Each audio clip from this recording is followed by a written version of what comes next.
Welcome everybody. Got my coffee and today's guest here with me, so we're ready to roll. I'm Michael Hanf, Executive Partner at Tyval Advisory. Welcome to the Circular Coffee Break podcast, where we will be casually talking about everything circular and beyond. As always, we hope that the podcast is insightful, interesting, and provides you with some new perspectives and some new ideas. But if you have feedback or you want to be in touch with us or some improvement ideas, let us know. Either drop a comment in your favorite podcast platform or drop us a message at info@tyval.com. Let's get started. My guest today originally worked in regional development and political and diplomatic institutions, before then diverting to her current career path in corporate sustainability. In 2016, she started as a business development coordinator for a startup called the Finnish Baby Box Oy, which we will be touching on, before they actually joined forces with Reima in 2017, where she today works as a sustainability specialist. Reima, just for those of you not familiar, is a world-leading kids activity wear brand from Finland, very well used, and I think specifically during winters, but also during summers, you see them all over the place in Helsinki and everywhere else.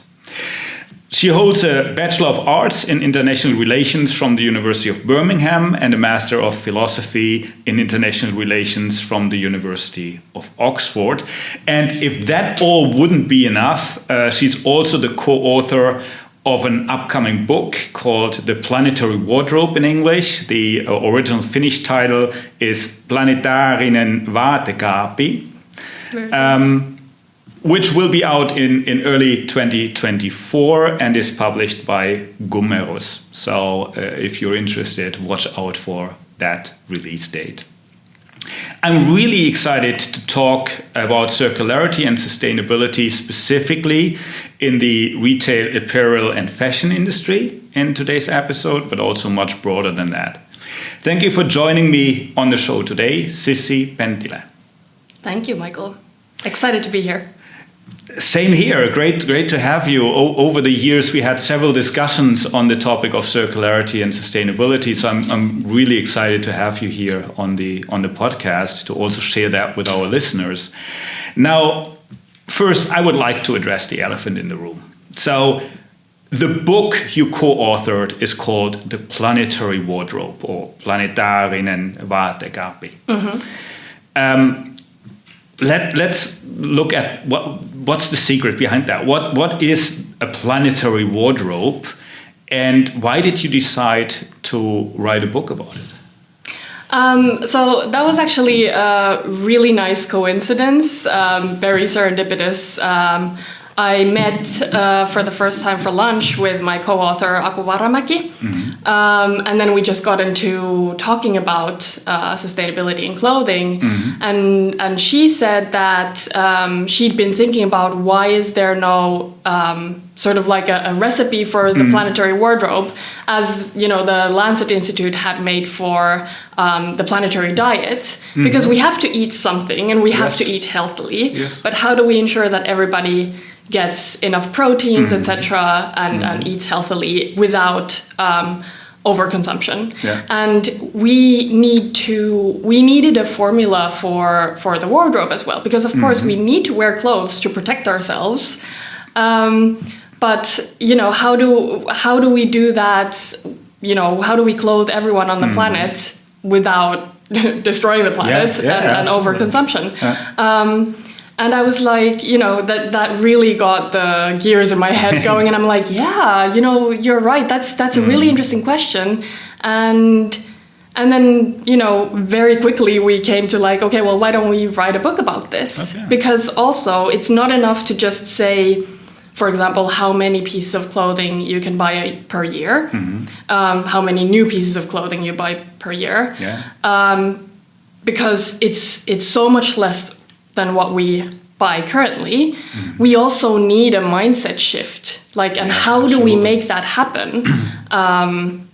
So these are sort of the questions that we're addressing, and I've basically done the calculation. So if something is, if you find that something is off with those, then I'm the one to blame. But actually, it's really fascinating how now several research institutes are coming out with very similar sort of guidelines to what we actually came to. Yeah. So I can reveal the number already. The calculation is that it's 7 pieces of clothing, 7 new pieces of clothing, and that includes footwear.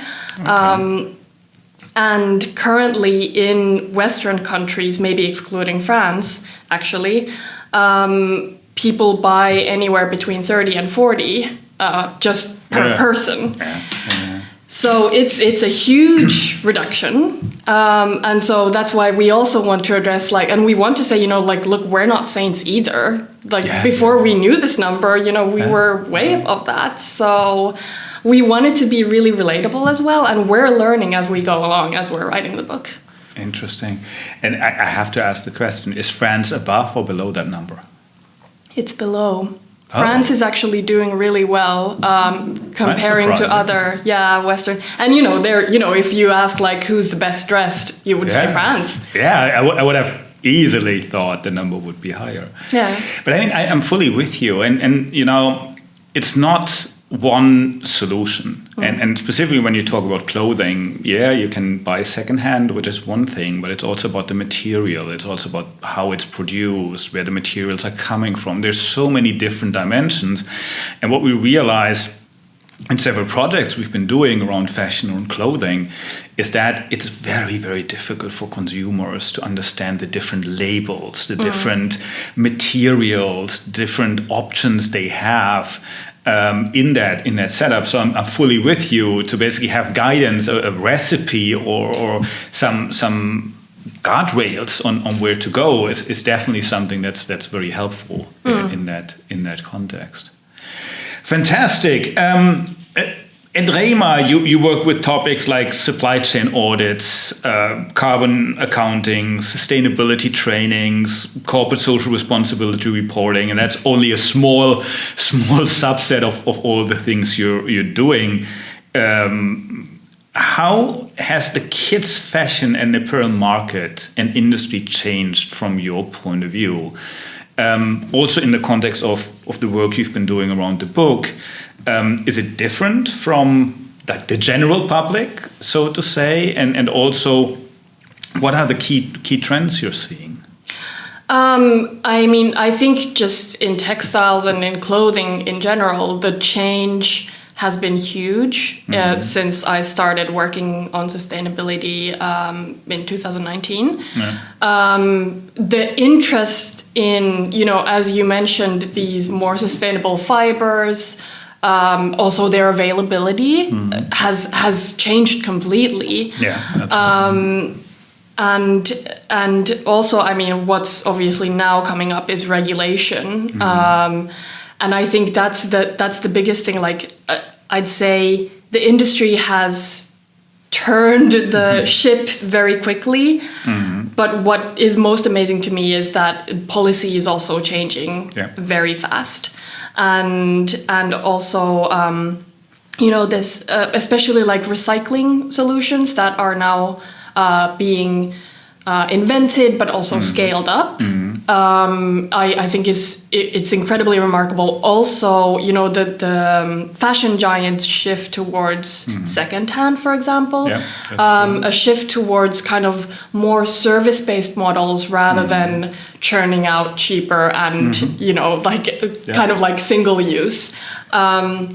Then another thing that's also changing is actually, I would say, AI and how digital technologies are being used. Actually, kind of at every single point of the supply chain, and it's both related to sustainability, but also sort of adjacent. So let's say things like 3D modeling or that you can try on something for your body specifically in e-commerce. Obviously, that's not very common yet, but it's definitely coming up. And I think that there's a potential to reduce, for example, returns in e-commerce hugely. And that, of course, is related to sustainability directly. Yeah. So I'd say there are a lot of changes and shifts that are happening now. And yeah, really interested to see what will come out of policy, but we can touch on that. Yeah, I think there's a lot happening at the moment, and having kids myself, I realize when we talk about fast fashion in general, for kids it's even faster fashion because they outgrow things much faster. And to be honest, I think the clothing they use is much more used than an adult person would. So you're talking about a very different use case, a very different setup. And I think parents are also much more aware and focused on sustainability for their kids than they might be for their own wardrobe. Yeah, definitely. And I think one of the reasons for that is chemicals. Yes. And, that's something that Reima has always really, taken into account and taken very seriously, and had very extensive restricted substances lists, for example. So I think, there are a lot of things that are strong suits, in addition to chemical safety, also, of course, physical safety, but quality really has been a big question, especially in Finland, because kids are outdoors so much. Yeah. So of course, it's not just, of course, kids, run around and rough and tumble also indoors, but it's a whole different question when they're outdoors and they're kind of like falling onto rough snow or, they're playing out in the rain. And I don't know where your listeners are, but this is, when we talk about active childhood at Reima, we really talk about, you can go out in any weather and still stay dry and comfortable, and then you can pass on the clothing to the next kid. I was about to say that. I think that is what, at least in my experience, Reima stands for. It's very durable, and most child clothing they wear for a month or two, and then afterwards you can throw it away because they have a hole or they're broken in other ways. And Reima, in my experience, is something that the kids use, and then you can pass it on to the next generation easily, with some small fixes. And we'll maybe come back to that, as Reima is also working on that side. Now, related to that, Reima has been very active in the arena of sustainability and circularity, for example, in the area of life extension through repair kits, as we just mentioned, second-hand type of cooperations, monomaterial initiatives, which is a huge topic when it comes to recyclability, the use of recycled material, and that list goes on and on. So there's a lot of things happening. Now, could you outline some of the key initiatives or projects that you have been initiating, that you have been a part of, and what have been your key learnings on what works, what doesn't, what is the best approach to bring forward circularity and, as an extension, sustainability in-house, as well as then in the broader stakeholder group and with customers? Yeah, I mean, I'd say, our position is that we make the clothing as a clothing brand, that, or that we design it and bring it to the customer. And the more I think about it, the more important it is that we also have these sustainable brands that do that make the quality clothing. I think in that sense, two particularly important aspects or projects come to mind, and one is this monomaterial, so that we enable the recyclability of the clothing. And then of course the reusability, which is and enabling the repairability as well. And that's, for me, actually such a sign of our faith also in the quality of the product, as a whole product, because of course you can't control that, sometimes there are tears and you lose a foot loop or, it just comes off. But that doesn't mean that the product as a whole is that there's anything wrong with it. So I think those are really key initiatives that we can do easily as a brand. Now, I think secondhand is crucial to sort of the industry as a whole.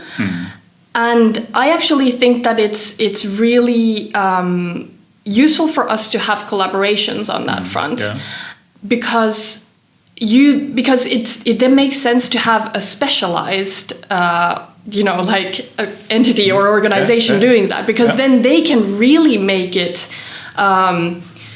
they can really make it kind of like a very streamlined operation and process, etc. So, but this is my personal opinion, that I think it actually makes more sense for brands to have these collaborations than for them to do it themselves. But this is a personal opinion. But because what we can do is make the best product possible, make the most recyclable product, make the most, the best repair options for our product specifically. And what they can do is that they can make the secondhand experience as good as possible. Yeah, absolutely. And I'd say that, like maybe it's not in our expertise to do that. But it's really valuable that we have the collaborations, because that also signifies that we have faith in the product, again, as a reusable one. Yeah, absolutely. No, and I think anyway, if we talk about circularity, it's actually a shift from supply chain to value chain. Exactly. Earlier you talked about supply chain more as, okay, where do I get my materials? Where do I get my different ingredients and all of that? And now you need to think about the value chain all the way from the raw material all the way to the customer and basically beyond in a secondary market. And a couple of episodes ago we had Emmy. We talked about Emmy clothing, and I know you have a partnership with them. As I just brought a couple of my clothes to a Reima shop in Iso Omena, actually, to then pass it on to Emmy. I think these are the partnerships that will enable circularity and will create win-win situations for all the players in that context. Now, you have a background in regional development, political and diplomatic institutions. And the shift to circularity is a systemic change. You already talked about the mindset shift, but it's also a much broader topic, a much broader change than one organization, one city, one region, one country can actually accomplish. Because we have such a complex and interrelated world where if I do something in Finland and someone else in Sweden does something different, it might still influence me and my outcome.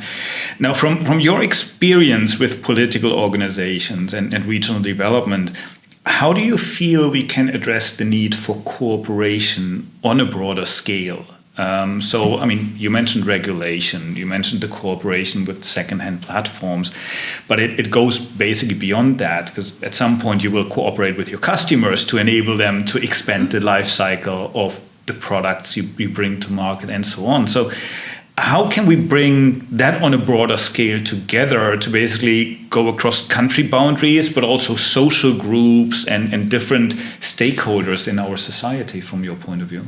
Yeah, I think the EU is really crucial in that, and what we're already seeing actually is a very strong push in regulation from the EU side. And of course, the one that's already come into force is this, separate waste or actually recycling stream for textiles. Yes. And now, of course, what's happening is where the industry is running to catch up to set up the infrastructure.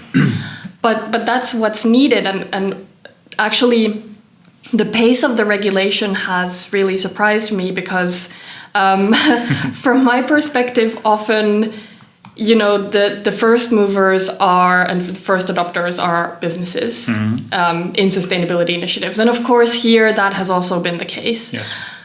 But usually, from what I've seen, is that policy comes and pulls, the laggard 30% maybe, or the laggard 25% in and forces them. Whereas now it seems like, we've had the first 10 to 20% adopters. and now we already have the regulation, Yeah. which really is, like it's really, I don't know, like accelerating the whole process and the push to circularity in textiles, which I think is fantastic. It's going to, but I have some concerns, to be honest, about whether there might be some regulations coming up that will kind of throw the baby out with the bathwater. Yeah. So I'm hoping that some of them will be toned down a little bit, because otherwise the regulatory burden might be quite heavy for especially SMEs in EU. Yeah.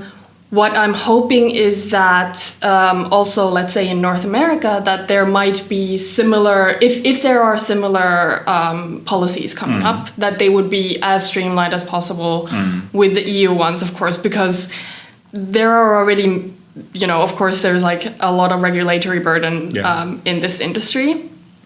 And like especially in terms of, we're bringing in, regulations on the recycled content, for example, or more sustainable materials or recyclability. And, like I'm at least hoping that the infrastructure will be similar enough for those regulations to kind of like kind of expect the same sort of similar things from us. But I think the will is there basically at the policy level, and now we just have to hope that it's sort of based on common sense. But one example I think that makes a lot of sense is for example banning the export of textile waste to third countries.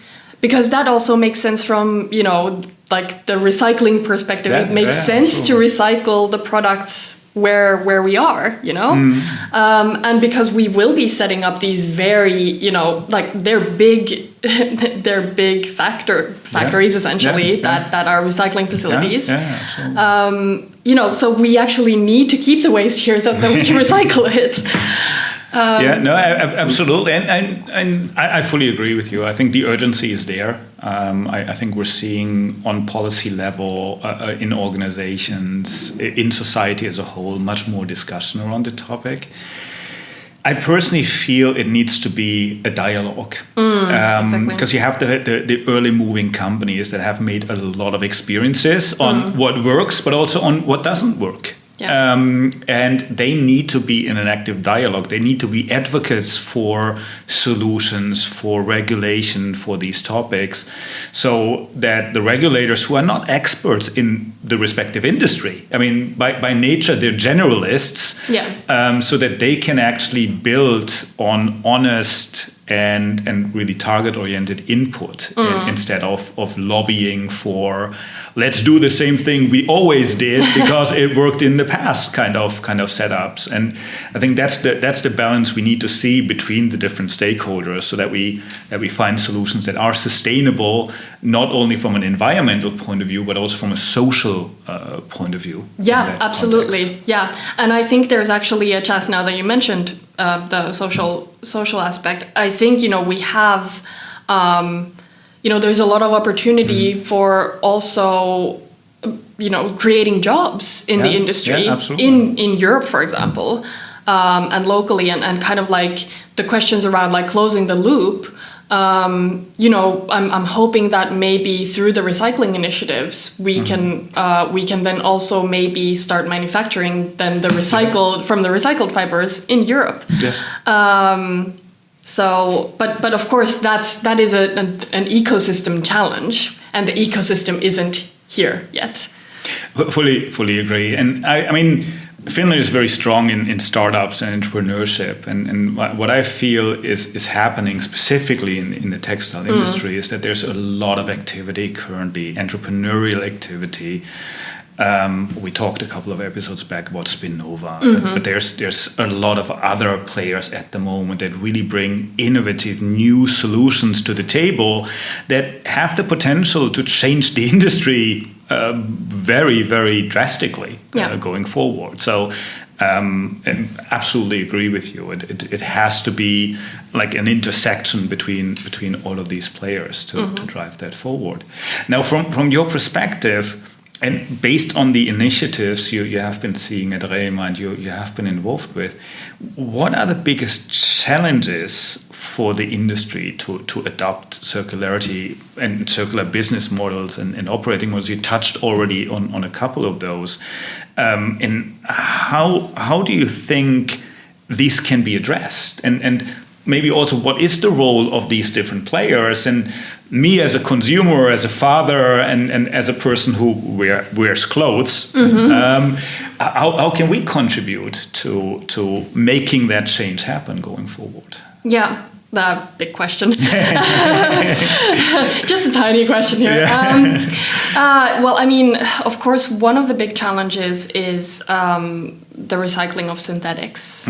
And you mentioned Spinnova. I mean, there are many initiatives and developments around, natural fibers or plant-based fibers, cellulosic fibers. And synthetics really is the huge challenge, and it's also a challenge for us because we use mostly synthetics for the outerwear, especially. But that's also where the monomaterial products that we make come in. And for those who don't know, monomaterial outerwear is where every single layer and then the insulation are made from the same material. So for example, for us it's polyester then, but that means that the waterproofing is also from polyester.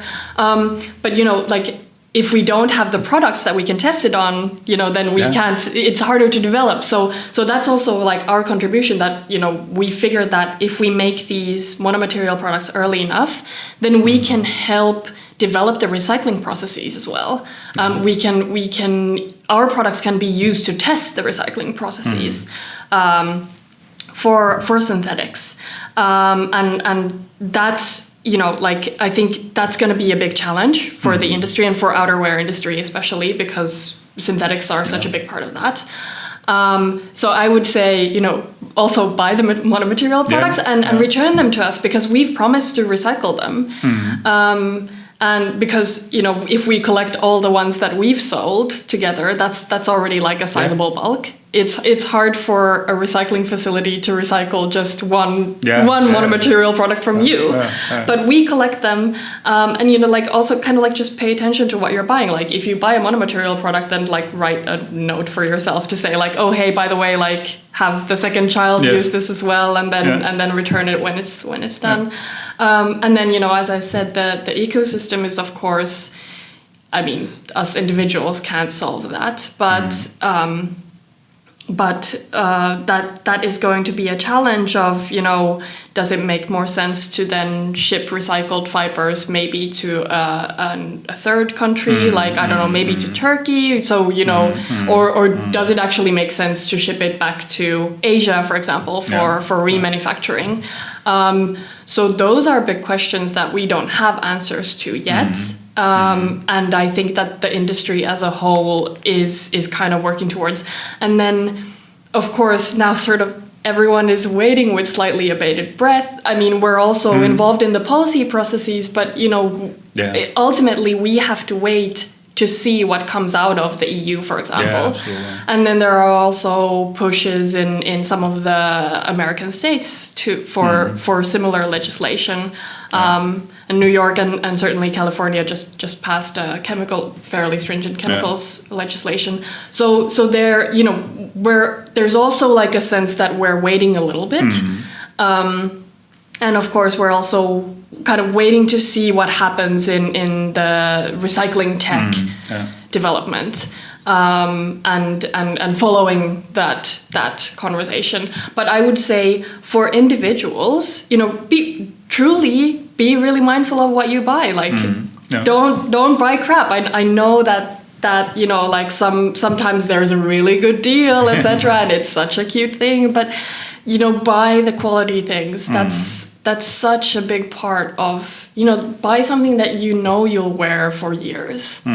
And if you then get bored of it next year, okay, don't feel bad about it, but do pass it on to someone else. Do make sure that you send it to a second-hand shop or something. Yeah, no, absolutely. And I think back to where we started with the mindset shift. In so many areas, if I buy a car, I think about the selling value of the car when I sell it in a couple of years. With clothing, we don't necessarily do that. No. But if I buy a good quality brand apparel, it has a selling value in the second-hand market. Yeah. Once, as you said, I'm sick and tired of the color, or I've outgrown a specific piece, so I can sell it on and basically recoup some of the value, which I can then invest into a new piece. So I think it's a very different way of thinking about these. Maybe a quick asterisk for the people that are not familiar with the monomaterial and why we're talking about that. So one of the key challenges in the textile industry in recycling is once you are combining different materials to then in the recycling process divide them up again and make them available for remanufacturing, reuse going forward. That's why monomaterials are basically, I would say, one of the solutions to actually be able to trigger the recycling process at the end of life in a more efficient manner, or even at all in many cases. And I mean, just another quick note. That's one of the regulatory challenges now. That sometimes you can make a more durable product by combining different fibers, and so then there's a tension between recyclability and durability. Yeah. So these aren't, because sometimes I see consumers asking questions like, well, why don't you just make this out of this? And like, why won't you just like only use natural materials? And I'm like, well, because if we make an outdoor overall out of hemp, maybe 2 people will buy it and then they stop using it after a week because it's not weatherproof. So there's always there are a lot of things to consider, and these aren't black and white questions. Absolutely, and I think the world is full of trade-offs specifically in this area. I mean, if you think about circularity in relation to CO2 footprint, you think about logistics of recycling or chemical recycling, very good example in that context. So there's a lot of trade-offs you need to consider in that context. Now, where will Reima go from here? So where do you see the next big areas of action for you and for Reima as a company to address some of the topics we talked about? Well, something that is really big for us is improving our environmental footprint in the supply chain. So as I said, we do need companies to actually still make products. So our science-based targets, so emissions reduction targets, were just approved in January. So now the really, of course, the really intense work of reducing our emissions in the supply chain starts. And I mean, even though it's also related to circularity, right? Because, for example, switching to recycled fibers, even if they're not, post-consumer textile fibers, basically any recycled fibers at the moment do reduce the carbon footprint as well. Absolutely. So that's one part of how circularity kind of comes into the carbon reduction question. So, I mean, our target is 51.6% reduction per product. That is very ambitious. The baseline is 2021 and the target year is 2030.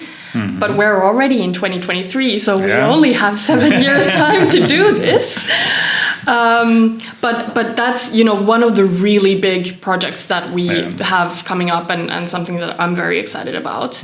And in terms of social, the social sustainability and responsibility, again, this isn't directly related to circularity as such, but kind of like just transition, I would say. We're going to start a living wage program in the supply chain.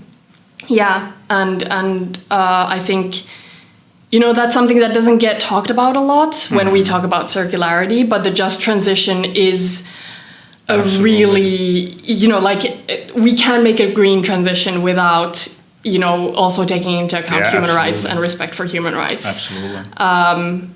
So, these things they're whole and they're complex. But, those are the two big ones that for me are really important in the coming years. Cool. Yeah, and I fully agree. We tend to focus on one topic and not the other. It naturally is. We have to think about all of these things. It's the same with biodiversity, freshwater loss, CO2 emissions. So if you think about circularity, you cannot just be one-dimensional and optimize for that. You have to take all of these different aspects into consideration. Yeah. Fully agree. Very good. The coffee is empty, and it's time to wrap up this episode of the Circular Coffee Break.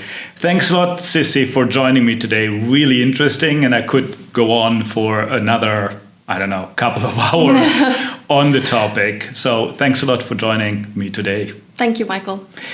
Perfect. To all of you out there listening to today's episode, just want to reiterate, if you have some ideas, some comments to our podcast, leave a comment in your favorite podcast platform or send us a note at info@tyval.com. And also please remember to subscribe to stay in the loop of new episodes that will be dropping every 2 weeks. And there's a lot of interesting guests coming up. I just earlier today had a discussion about some extra episodes that we are working on that we will be providing to all of you shortly. So keep an eye out on that and subscribe so that you're not missing anything. I hope you got some new inspirations and new insights on how to contribute yourself, but also what's going on in the textile and fashion industry. And I'm looking forward to seeing all of you here at the Circular Coffee Break.